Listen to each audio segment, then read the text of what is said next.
وعلیکم السلام ورحمۃ اللہ وبرکاتہ۔ الحمدللہ وحدہ والصلاة والسلام علی من لا نبی بعدہ نحمدہ ونصلی علی رسولہ الکریم اما بعد۔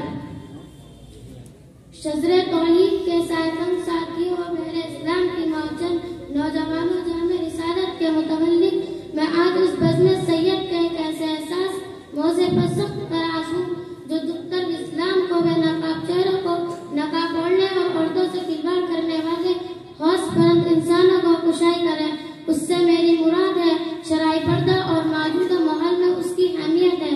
حضرات، اللہ تبارک و تعالیٰ نے عورتوں کو صنف نازک پیدا کیا ہے۔ وہ ان نازک نگینوں کی حفاظت کے لیے پردے کو نگینہ خانہ بنایا ہے تاکہ انہیں نگینے کی چمک عورت فروش پر 60 ڈاکوؤں کی آنکھوں میں اوس کے جذبات نہ بھڑک گئے۔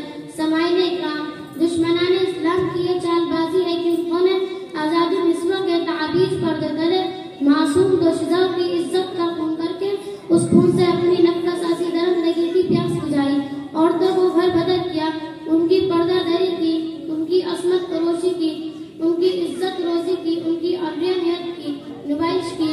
لیکن آج کی عورت نے جب